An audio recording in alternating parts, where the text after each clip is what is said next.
dit la parole, Hébreux 12, 28. Hébreux chapitre 12. Au verset 28, nous lisons: le royaume que nous recevons est inébranlable. C'est un royaume fort. Et à sa tête, il y a un roi fort. Un roi tout puissant. Il est plus fort que tout. Il est plus fort que la force du vent. Plus fort que la force du feu. Notre Dieu est plus fort que la mort. Il est plus fort que la vie. Et dans son royaume, il fait de nous des hommes et des femmes forts. Amen, frères et sœurs. Parce que parfois, quand nous traversons des moments difficiles, on est replié sur nous et on fait comme si notre Dieu n'est pas capable de nous soutenir. C'est vrai qu'on traverse des moments difficiles. Ça n'a jamais été facile pour un être humain de perdre un parent cher. Et même à côté de cela, beaucoup d'entre nous traversons des moments difficiles. Oui, mes frères et sœurs, notre vie est construite sur le roc. La pluie va venir, la pluie va tomber, les vents vont souffler, se jeter sur notre vie. Mes frères et sœurs, à cause du Tout-Puissant, on tiendra bon. Amen. On va résister. Amen. On a un Dieu capable. Est-ce qu'on peut l'acclamer ce matin?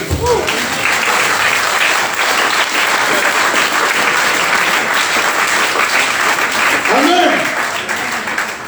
Ainsi nous reconnaissons que, frères et sœurs, nous recevons un royaume inébranlable. La Bible nous dit, soyons donc reconnaissants. Et servons Dieu d'une manière qui lui soit agréable, avec soumission et respect. Ça veut dire simplement, frères et sœurs, qu'en tant que citoyen du royaume de Dieu, on ne doit laisser rien ni personne nous distraire. Même la mort ne doit pas nous distraire. Les situations difficiles n'ont pas de place dans la distraction. Nous devons être fixés parce que notre Dieu est capable de nous encourager et de faire de nous des hommes et des femmes qui t'aiment. Amen, frères et sœurs. Alors ce matin, le titre du message, c'est « Soyons reconnaissants à Dieu ». On n'a pas d'excuses à donner. Alors qu'on me comprenne, je traverse telle situation. Oui, Dieu le sait mieux que toi-même. Et c'est juste parce que Dieu veut que, malgré cette situation, tu prouves que tu lui appartiens. Amen. Parce que nous sommes un peuple que Dieu a libéré. Il nous a libérés pour qu'on célèbre ses œuvres. Pour qu'on parle de lui. Mais nous ne pouvons pas célébrer notre Dieu, célébrer les œuvres de Dieu, si nous sommes distraits par les situations difficiles que nous traversons. Pas vrai, frère et sœurs? Et dans la Bible, c'est clair, quand Dieu nous regarde, il dit que nous sommes les prêtres du roi. Dieu nous a appelés des ténèbres à sa lumière. Ça veut dire qu'on vient de loin. On n'est pas distrait. Arrière de nous, Satan. Nous devons continuer notre chemin la tête haute. Amen, frères et sœurs. Mais que signifie être reconnaissant selon Dieu? Ça, c'est une bonne question. C'est une bonne question. Je vous ai dit, frères et sœurs, que Dieu veut nous encourager. Nous allons vraiment l'écouter. Allons-y dans le psaume 90. C'est le seul psaume d'ailleurs que Moïse a eu à écrire. N'est-ce pas mon évangéliste? Il y a d'autres, même on n'a pas ça. On n'a pas. Donc dans la Bible, quand tu ouvres, c'est seulement psaume 90 qui a été écrit par Moïse. Mais Moïse a fait une méditation extraordinaire. Quand tu lis, il a fait une méditation sur la brièveté de la vie des hommes sur la terre. Oui. À cause du fait que l'homme ne dure pas sur la terre, frères et sœurs, l'homme de Dieu trouve que pour le restant de notre vie sur la terre, nous devons être sages. C'est ça qu'il a vu. Et quand tu lis, c'est vraiment impressionnant. Mais nous allons lire le verset 12. Dans le verset 12, le grand Moïse a fait une prière. Moïse a dit à Dieu, apprends-nous donc à bien compter nos jours, afin que notre cœur acquiert la sagesse. Apprends-nous à bien compter nos jours, afin que notre cœur gagne en sagesse. Qu'on soit des hommes et des femmes sages. Parce qu'on peut se dire chrétien sans être sage. Il est l'heure pour nous d'être sages. Et donc il est l'heure pour nous de laisser Dieu nous apprendre à bien compter nos jours. Amen, frères et sœurs. Qu'on ne soit pas surpris par les événements, par les situations, qu'on ne change pas notre comportement d'un jour à l'autre. Un jour on est zélé et un autre jour à cause du fait qu'il y a des situations difficiles dans notre vie, on ne nous reconnaît plus. Après moi ça m'est arrivé plusieurs fois. Je suis zélé et puis dès que ça chauffe, tu ne me reconnais plus, je sais. Ça m'est arrivé plusieurs fois. Mais il faut que ça suffise. Il faut que ça s'arrête. Et c'est ce que Dieu veut. Amen, frères et sœurs. Amen. Alors quand nous lisons bien, il apprend-nous donc à bien compter nos jours, afin que notre cœur acquiert la sagesse. Le sage, c'est celui qui est reconnaissant. C'est celui qui apprend, qui a appris à bien compter ses jours. C'est ça le sage. Et on vient à l'église, à l'école de Dieu pour être sage. Pour que Dieu nous aide à bien compter nos jours. Donc être reconnaissant selon Dieu, c'est savoir bien compter ses jours. Notons ça très bien. Être reconnaissant, c'est savoir bien compter tes jours. C'est pas être émotionnel. Bon, aujourd'hui c'est culte d'action de grâce. Bon, je vais donner. Et demain. Ça ne doit pas s'arrêter aujourd'hui. Notre vie doit être une vie de reconnaissance à Dieu. Amen, frères et sœurs. Donc Moïse demande à Dieu de faire de nous des hommes et des femmes reconnaissants. Voilà ce qu'il veut dire. Et Dieu a exaucé sa prière.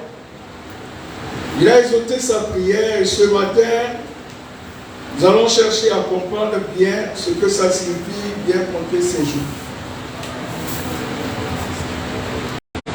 Nous allons jeter un coup d'œil dans la vie de David. Mais avant David, nous allons voir dans le Nouveau Testament avec un homme riche et voir vraiment qu'est-ce que ça signifie pour Dieu. Et qu'est-ce que nous, en tant que disciples aujourd'hui, on doit faire pour dire que nous sommes reconnaissants à Dieu. Alors, il faut bien qu'on comprenne ce que ça signifie, savoir bien compter ses jours. Alors, frères et sœurs, je vais vous surprendre. Peut-être que certains pensent déjà à prendre une calculatrice pour donner des chiffres. Non. Savoir bien compter ses jours, ce n'est pas savoir donner des chiffres. Non, non, non, pas du tout. Enseigne-nous, pasteur. On va retourner en Genèse pour comprendre ça. Allons-y en Genèse chapitre 2, au verset 18 à 20. Nous connaissons bien ce passage, et je sais que tous les mariés connaissent ce passage. Quand on dit Genèse 2, 18, et même les célibataires te récitent ça facilement. Pas vrai? Oui. Il n'est pas bon pour l'homme d'être seul. Quand il veut avoir une amie spéciale, il veut avancer dans sa relation, il vient avec cette pression. La Bible même a dit, il n'est pas bon pour l'homme d'être seul. Tu as raison, mon frère. Que l'homme ne vit pas sur la terre. Tous ceux qui veulent se marier vont se marier et doivent se marier au nom de Jésus. L'Éternel Dieu dit, il n'est pas bon que l'homme soit seul. Je lui ferai une aide semblable à lui. Au verset 19, la Bible dit, l'Éternel Dieu qui avait façonné du sol tous les animaux des champs et tous les oiseaux du ciel, les fit venir vers l'homme pour voir comment il les nommerait, afin que tout être vivant porte le nom que l'homme lui donnerait. Tu comprends? Au verset 20, l'homme donna donc un nom à tous les animaux domestiques, à tous les oiseaux du ciel et aux animaux sauvages. Mais il ne trouva pas d'aide qui soit son vis-à-vis. Et pour le reste, Dieu a réglé. Et il a fallu qu'il s'asseigne avec ces animaux pour leur donner à chacun un nom. Pour qu'après, Dieu même se rend compte et il voit clairement que là, il lui manque quelque chose. Et Dieu lui donne la femme. Après ça, vous voyez ce qui se passe ici avec Adam. Adam n'a pas pris de calculatrice. Il n'a pas compté les animaux. Il n'avait rien à voir avec ça. Il a donné des noms. Quand tu donnes un nom à une personne, ça veut dire que tu as autorité sur cette personne. C'est pour ça que papa donne un nom à son enfant. Ou bien maman donne un nom à son enfant. Pas vrai? Ceux qui ont des animaux domestiques donnent des noms à leurs animaux. Moi j'ai un chien chez moi et je l'appelle Bosky. C'est pas lui qui a choisi ce nom. Oui, je suis le maître. Et c'est à moi de lui donner un nom. Si je voulais l'appeler Zéro, il allait accepter. Pas vrai? C'est clair. Et c'est ça que Adam a fait. Donc, frère et soeur, savoir bien compter ses jours, c'est avoir l'autorité sur toutes les situations que nous vivons. Avoir l'autorité sur tout ce que nous traversons en bien comme en mal. Amen, frère et soeur. L'homme ne dure pas sur la terre. Ne soyons pas distraits. Parfois, avec nos soucis, on gâche le temps. On perd le temps. Ah non, je ne peux pas. Ah non, je ne peux pas. Et demain, tu es parti. Tu aurais dû faire. Tu n'as pas fait. Parce que tu n'as pas su compter tes jours. Nous devons être le maître de la situation.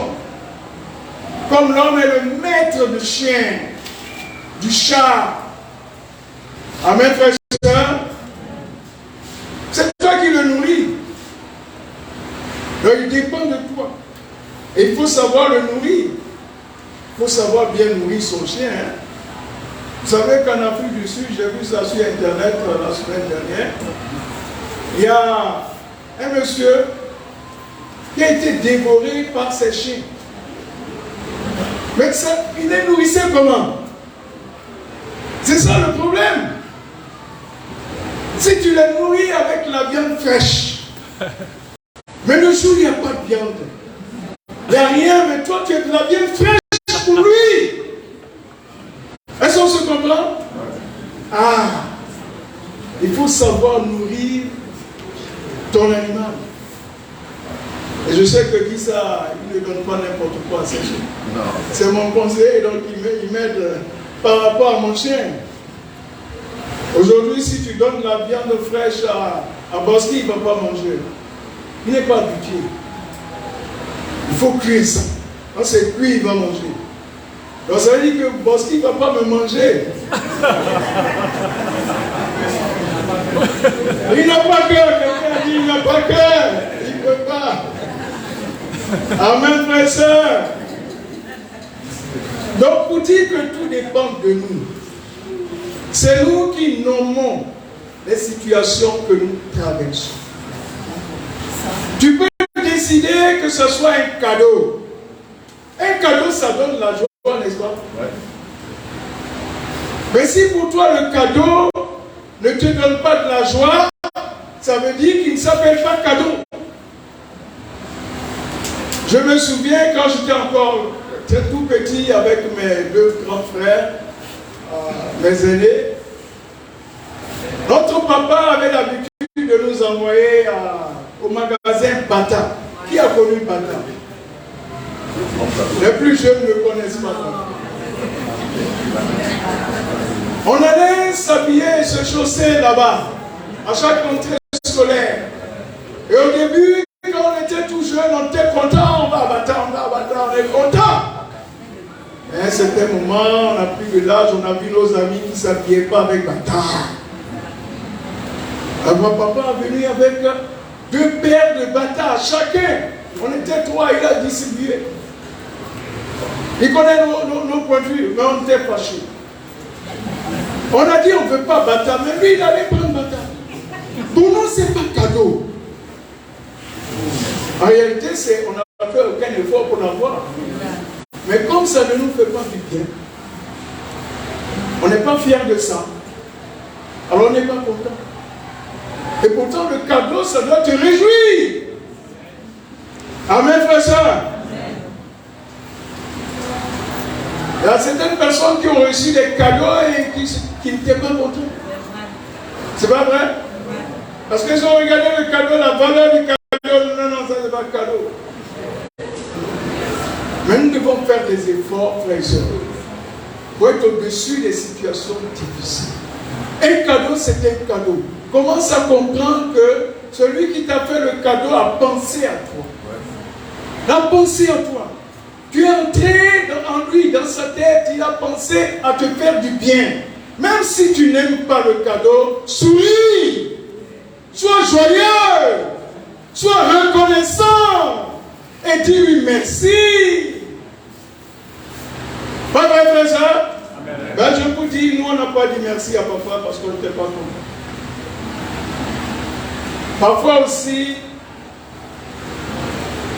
une bénédiction peut être une malédiction pour nous.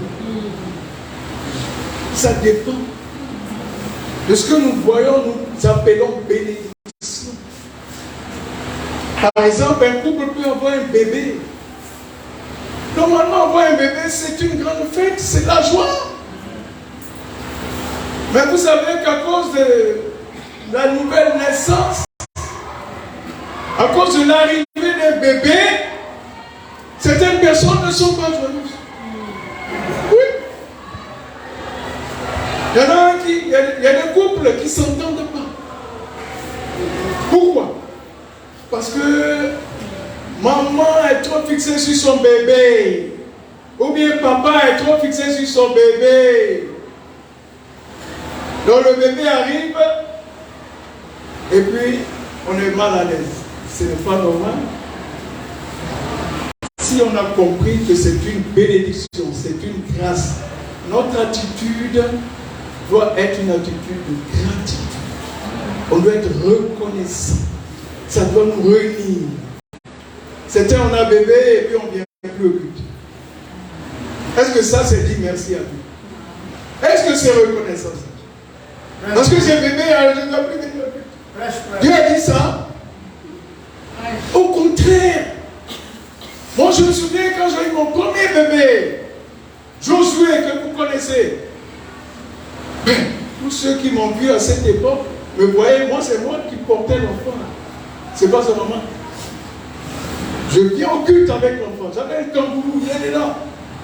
Et la femme, l'épouse du dirigeant principal, même m'a dit, mais tu aimes ton bébé, hein? Mais c'est un cadeau. C'est un cadeau. Alors je voudrais vous dire, frère, chacun on est des bébés, soyons heureux. C'est toi qui décides, c'est une bénédiction. Pourquoi se cacher? Pourquoi ne pas glorifier Dieu? Pourquoi ne pas venir lui dire, tu es bon? C'est tout simplement parce qu'on pense que c'est une malédiction. C'est une malédiction. On a des épreuves, on a des situations difficiles. Quand tu vois, bon, c'est une épreuve, tu l'as nommée épreuve. Ça veut dire que tu comptes sur Dieu pour remporter cette épreuve.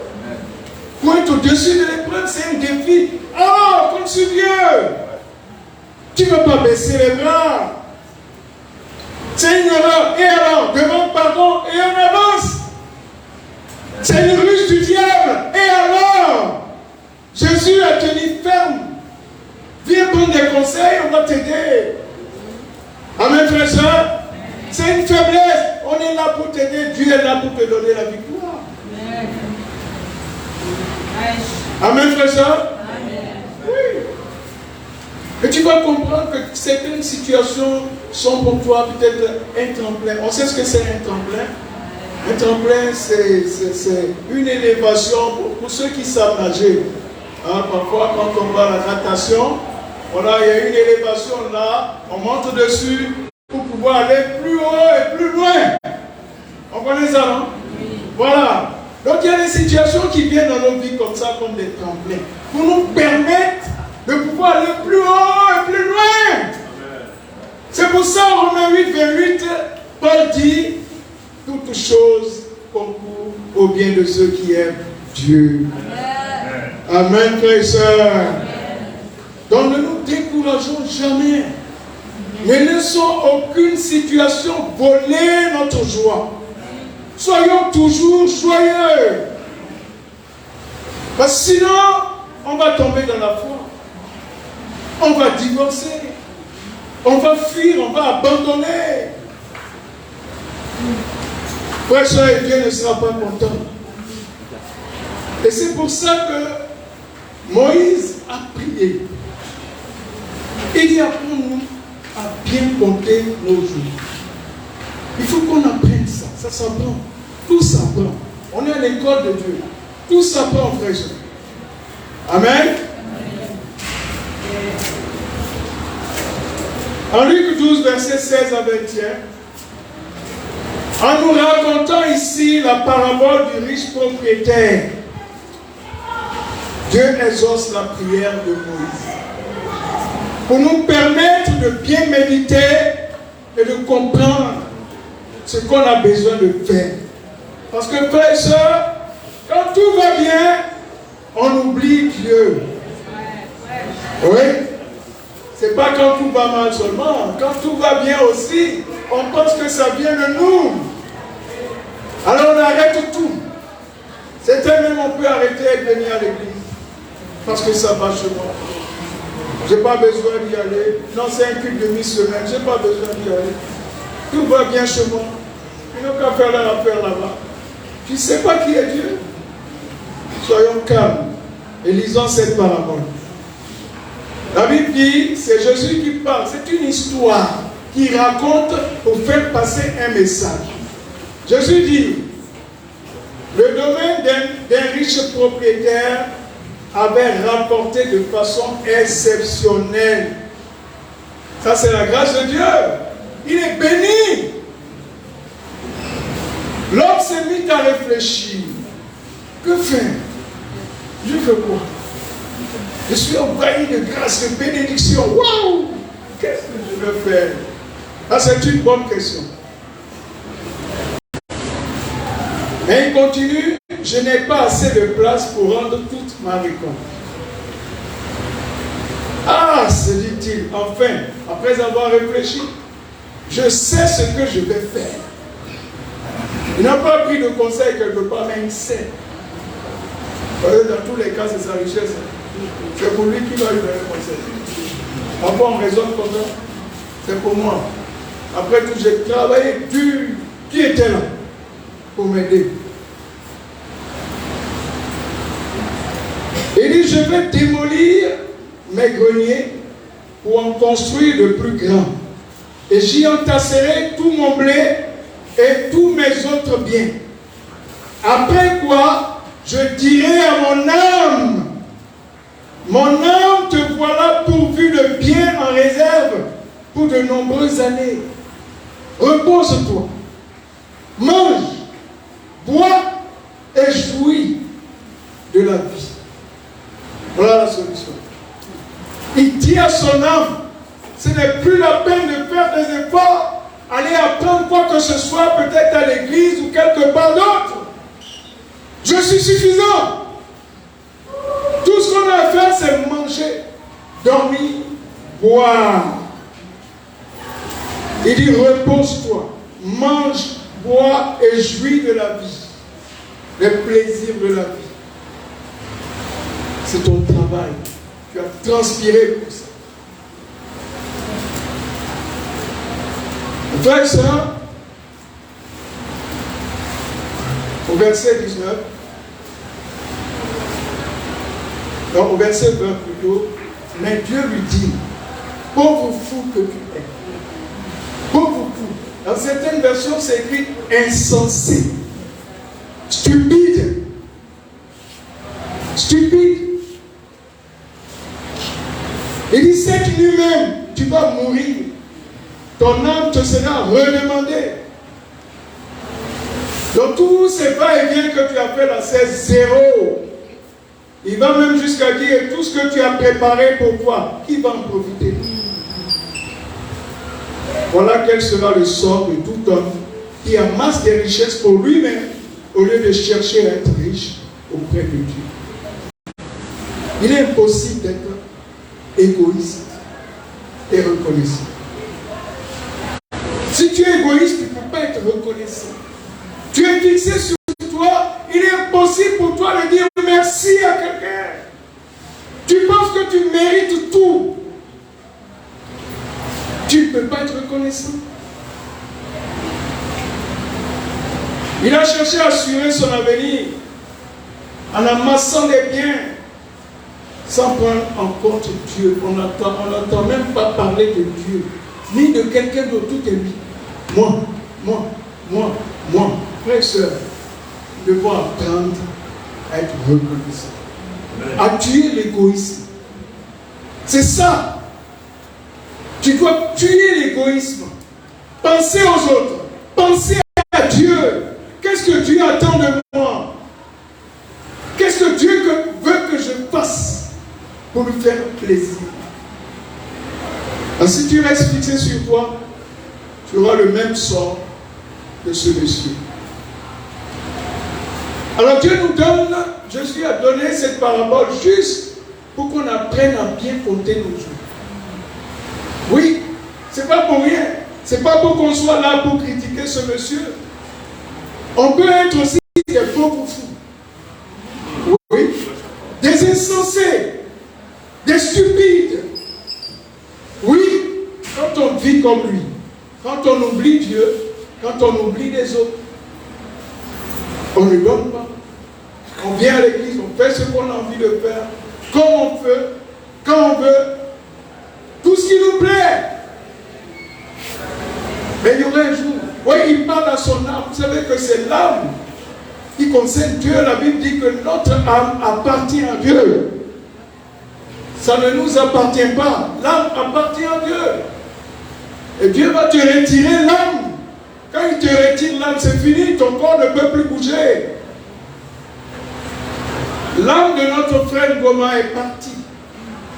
L'homme que tu vas voir à la mort, ce n'est pas Ngoma. Le vrai Ngoma est parti. C'est l'enveloppe qui est là. Et il est l'heure pour nous de comprendre cela, de comprendre Dieu, et de ne plus être des bébés gâtés. Amen. Vivre pour nous-mêmes. Moi, et ça s'arrête là. On est content quand tout va bien pour nous. Mais quand on est un peu lésé,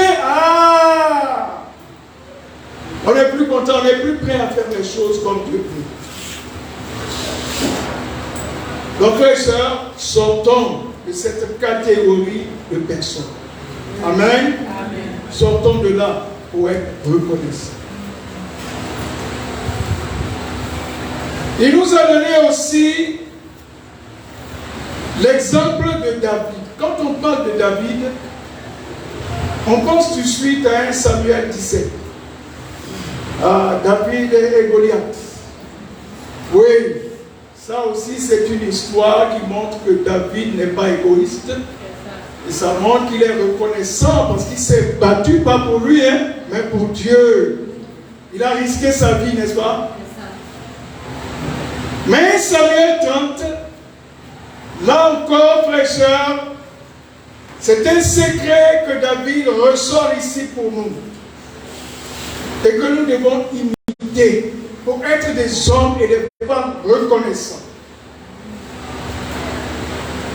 David vit ici une situation extraordinaire, difficile. David a formé des hommes. C'est lui qui les a formés. Il a fait des vaillants guerriers.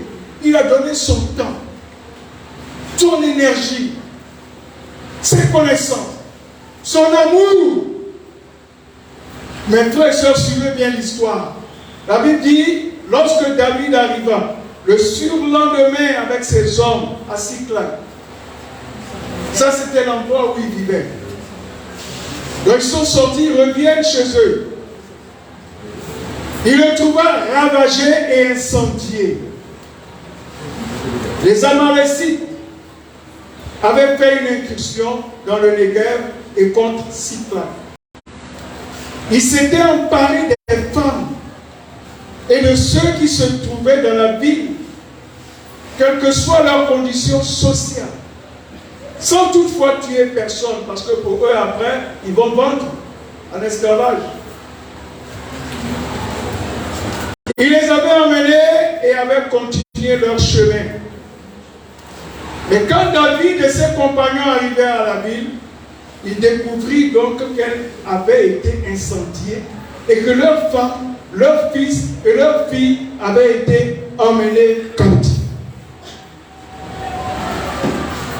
David et ses compagnons se mirent à crier et pleurer jusqu'à être épuisés. Imaginez ça. Tu sors, tu viens, tu ne vois pas ta femme. Lui, il en avait 2. Et les autres avaient aussi leurs femmes, leurs enfants.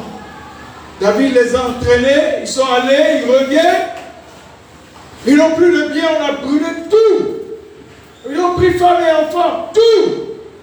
Ils ont pleuré jusqu'à être épuisés. Ce n'est pas une situation agréable, frères et sœurs. Pas vrai? Qui peut vivre ça? Ça, c'est des douleurs. La Bible dit qu'il a pleuré, le grand David, qui a combattu Goliath, a pleuré. Wow. Les 2 femmes de David, Aïnoa de Israël et Abigail, veuve de Nabal, de Carmel, étaient parmi les prisonniers. David était dans une situation très angoissante parce que ses compagnons étaient pleins d'amertume en pensant chacun à ses fils et à ses filles. Et ils parlaient de le tuer à coups de pierre. Le gars les a élevés. C'est lui qui a fait de des vaillants guerriers. Mais voilà qu'il y a une situation. Parfois on se comporte comme ça, non? On se fâche avec le formateur, avec le dirigeant, avec l'évangéliste.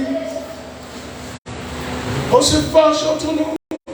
On oublie tous les biens qu'on nous a fait. Tous ces messages qu'on a reçus, est-ce que vous savez que faire un message n'est pas une mince affaire? Pour que je sorte ça, c'était un travail. L'évangéliste m'appelle, vraiment, s'il te plaît, je suis KO. Cherche quelque chose pour encourager l'église. C'était un travail. Et quelqu'un va s'épuiser faire ça. Et pour un oui ou un non, tu vas le mépriser. Eux, ils disent, ils vont le tuer, ils avaient des calibres, des pierres, pour le finir avec lui. Le gars qui les a formés, qui les a soutenus. C'est la reconnaissance? C'est ça la reconnaissance? Comment on appelle ça? L'ingratitude. Manque de reconnaissance. Donc quand quelqu'un se plaint, c'est qu'il est ingrat. Normalement, on doit être toujours joyeux. Quand tu commences à te plaindre, alors fouille dans ton cœur, qu'est-ce qui ne va pas? Tu as vite oublié le bien qu'on a eu à te faire. Tout le bien, tous les conseils, tout ce qu'on a fait, tu as oublié. Parce qu'il y a une situation. Et alors, la situation vient parfois pour nous tester, pour voir ce qu'il y a dans notre cœur.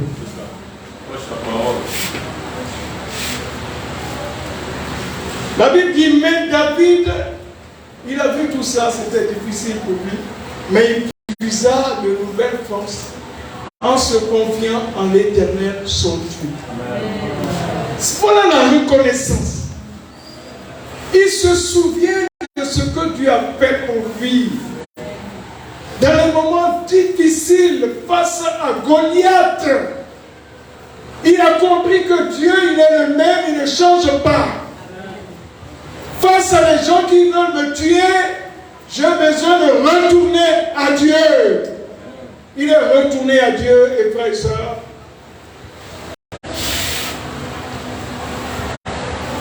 il a libéré les femmes, les enfants, et même à côté de tout ça, il y a eu des biens.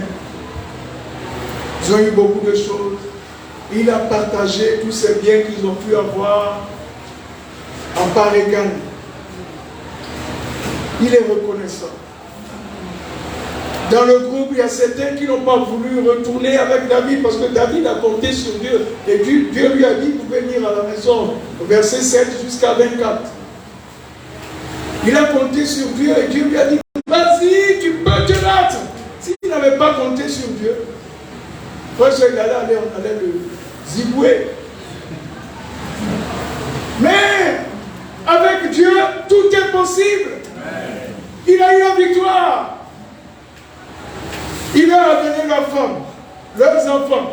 En plus de ça, des biens, de nombreux biens. Vous lisez, vous serez impressionné par qui on appelle Dieu. Par la personne qu'on appelle Dieu. Il n'a pas changé. Amen, frères et sœurs.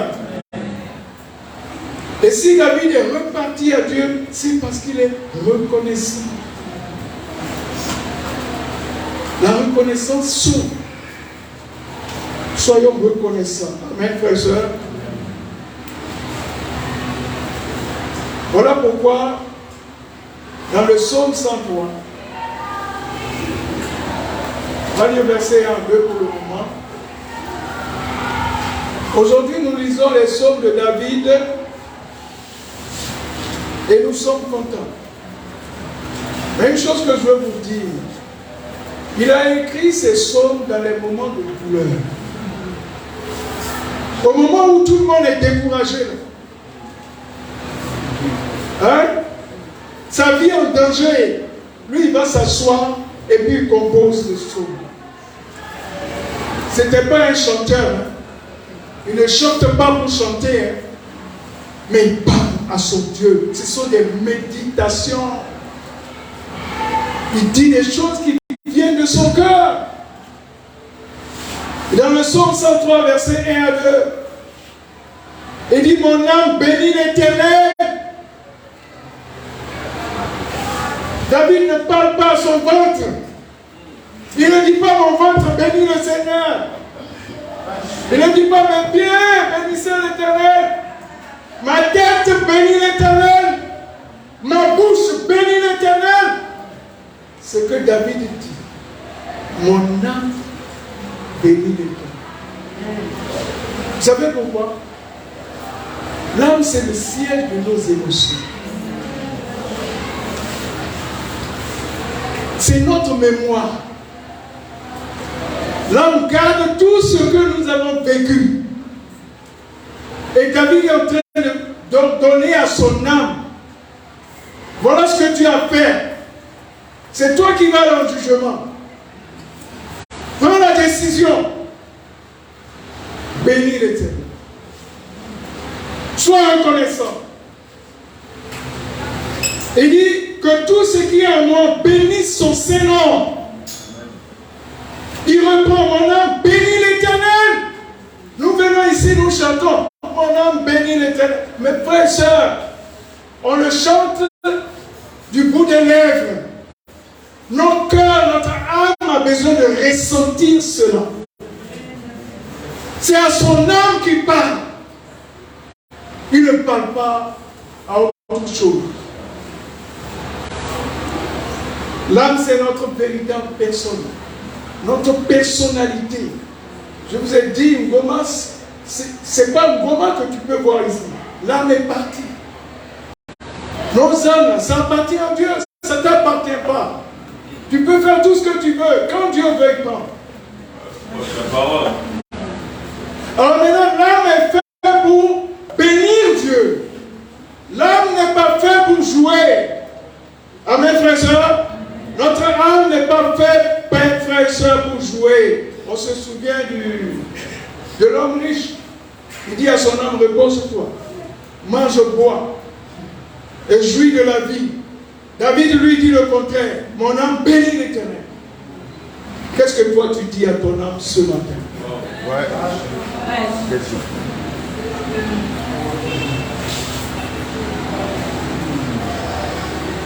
Frères et sœurs, c'est très sérieux. Moïse a eu raison de demander à Dieu de nous apprendre à bien compter nos jours. Il a eu raison. Et Dieu a exaucé sa prière. C'est pour ça qu'on nous demande de méditer. Si tu n'es pas dans la méditation, tu ne peux pas comprendre cela. Tu vas penser que tout le monde te doit quelque chose. Et quand ça ne vient pas, tu te fâches avec tout le monde. Pourquoi? Au nom de quoi? Parce que tu ne médites pas, tu ne connais pas Dieu. David n'a pas eu la pitié de soi. Les gens veulent le tuer. Mais il lui suffisait de dire, aie pitié de moi, il allait mourir. Il allait mourir. Parce que là, les gens sont sans pitié. Ils l'ont laissé parce qu'ils ont vu que David s'est penché sur Dieu. Et c'est ça qui est arrivé son problème. Allons Dieu, face aux situations compliquées. Obligeons nos âmes à bénir l'Éternel. À bénir l'Éternel, à être reconnaissant. Dis à ton âme ce matin, mon âme bénit l'Éternel. Ce n'est pas une chanson. Il oblige son âme. Voilà ton rôle. Voilà pourquoi tu es fait. Pour Dieu. Parce que c'est toi qui vas le rencontrer au dernier jour. Ce n'est pas le ventre. Le ventre là, il sera enterré et puis il sera pourri. Ce n'est pas la tête. Ce n'est pas les jambes. L'âme s'en va en jugement. Et si l'âme n'a pas béni l'Éternel, n'a pas vécu une vie reconnaissante à Dieu, l'âme va aller à la Maca du ciel. Ouais. Vous comprenez ce que je veux dire? La Maca du ciel. À l'enfer. Donc, frères et sœurs, ne jouons pas avec cela. Apprenons à bénir Dieu comme David. Soyons satisfaits de ce que Dieu nous donne. Dans les situations compliquées, cherchons à bénir Dieu. C'est pour ça que Paul dit, soyez toujours joyeux. Ce n'est pas pour rien. Il ne nous dit pas non, quand ça va bien, soyez joyeux. Quand ça ne va pas, plaignez-vous. Quand quelqu'un pense à se plaindre, il faut comprendre qu'il n'est pas reconnaissant. Il est égoïste, il est fixé sur lui. On n'a aucune bonne raison pour ne pas bénir l'Éternel. Aucune bonne raison. Donc, frères et sœurs, ce matin, on est là pour cela. Il a béni au psaume 103, au verset 3, il nous donne ici quelques raisons. On va lire juste quelques raisons. Il dit à son âme, c'est lui qui pardonne tous tes péchés. Waouh! Nous devons être reconnaissants pour cela. Pas vrai? C'est lui qui pardonne nos péchés. Dieu est bon. Il faut bénir Dieu. Même si tu traverses des moments difficiles, l'âme doit se souvenir que Dieu a pardonné tes péchés. Pour faire de toi un homme joyeux, une femme joyeuse, qui ne se plaint pas. Amen. C'est lui qui te guérit de toute maladie. Qui se souvient de la dernière fois où il était malade? Qui se souvient? C'était agréable? C'est bon d'être malade? Et quand tu sors de là, ton âme doit enregistrer ça. Et comprendre que même dans les moments compliqués, ou bien même dans les bons moments, parce que parfois aussi, quand tout va bien, hein, comme cet homme riche, on oublie Dieu.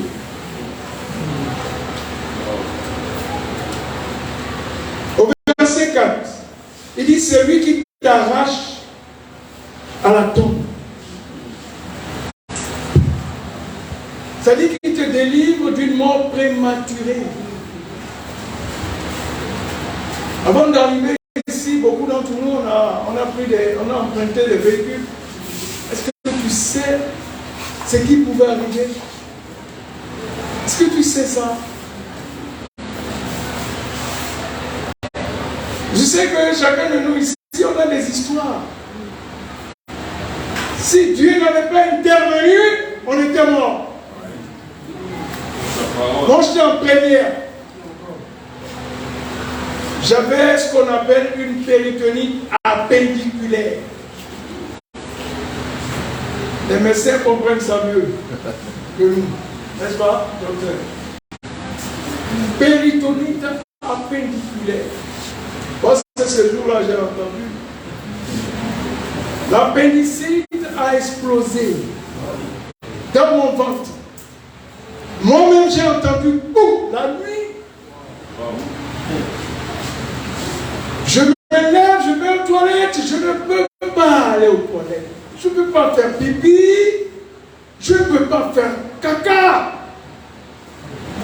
C'est compliqué, je vous dis. J'habitais chez mon frère à Koumassi. Je tape sa porte dans la nuit, il se lève, je dis ça ne va pas. Au fait, il savait que j'avais ce mal. Mais j'allais dans les cliniques où on me donnait des médicaments pour calmer. Mais ce jour-là, les médicaments n'ont pas calmé, mais les médicaments ont explosé. L'appendicite en moi. L'appendice, c'est ça? L'appendice.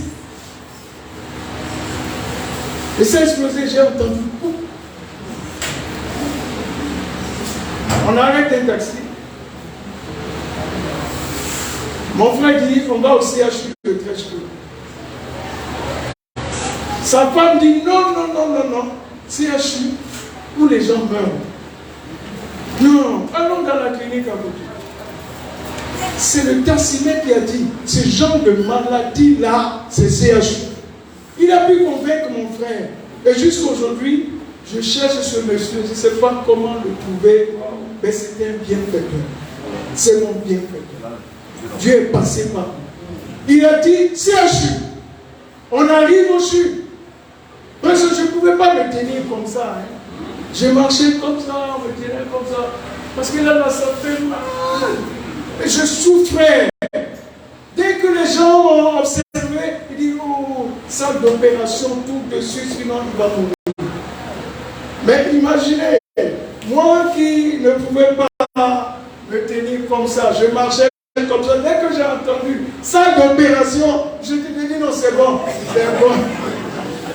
Mais les gens m'ont aidé après, je ne sais pas comment ils m'ont endormi, mais ils m'ont endormi. Je me suis réveillé sur un lit d'hôpital. J'ai même demandé à mon frère qui était à côté où on m'a opéré. Je ne sentais aucun mal, mais je me sentais libéré. Ça, c'est la main de Dieu. Et je sais que ce que j'ai vécu, beaucoup d'entre nous ici, on connaît ça. Dieu nous a arrachés d'une mort prématurée. Sans lui, je ne serais pas là. Amen, frères et sœurs. Je n'aurais pas cette mignonne femme. Je n'aurais pas Josué. Je n'aurais pas Daniel. Non. Et mon âme doit savoir ça. Et je dois lui dire, loue l'Éternel. Bénis l'Éternel. Et si tu as vécu ce genre de situation, oblige ton âme à être reconnaissant. Amen, frère et sœur.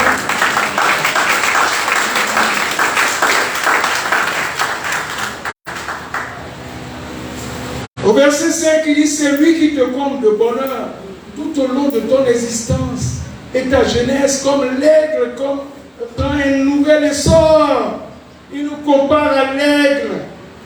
Vous savez que l'aigle vit longtemps. Il vit longtemps. Et chaque année, son plumage se renouvelle. Oui. Parce que quand tu appartiens à Dieu, tu es toujours vivant. Tu peux prendre de l'âge, mais tu ne sens pas. Amen. Et ça, c'est Dieu. Il le fait. C'est lui qui nous donne la joie. Et on doit être reconnaissant. Au verset 20, il dit, bénissez l'Éternel pour ses anges. Il nous appelle ses anges. Les anges de Dieu. Vaillant et fort, qui fait ce qu'il dit dès qu'il vous demande. Frères et sœurs, on est venu ici pour être reconnaissant, pour donner. Donnons. Donnons à Dieu. Donnons l'argent. Donnons tout ce qui nous appartient. Notre temps, notre vie, nos pensées. Frères et sœurs, notre orgueil. Donnons tout à Dieu. Nous ne sommes rien sans lui. Ne calculons plus. Apprenons à compter, frères et sœurs, nos jours. Amen, frères et sœurs. N'ayons plus la pitié de soi. Ceux qui ont pitié de soi-même, ils sont en train de dire à leur âme, il faut maudire l'Éternel. Ouais. On va se comparer aux bébés qui n'ont encore rien compris. Moi, je peux comprendre qu'un petit de rien du tout puisse dire, ah, Dieu a pris mon père et vraiment je suis fâché avec lui parce qu'il ne comprend pas. Mais toi et moi, on comprend.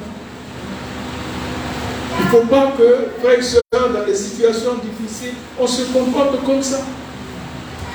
Parce qu'il y a des grandes personnes qui disent ça. Moi, j'ai entendu ça de grandes personnes. Un jour, un bébé, il y a une grande personne qui a dit, je suis fâché avec Dieu. Pourquoi? Parce que Dieu a pris l'homme qui était dans sa vie. Et ça, il faut faire attention à tout ce qui sort de notre bouche. Amen, frères et sœurs. Ézéchias a perdu sa femme. Vous savez ce que Dieu a dit? Pas de deuil. Comme d'habitude, va prêcher.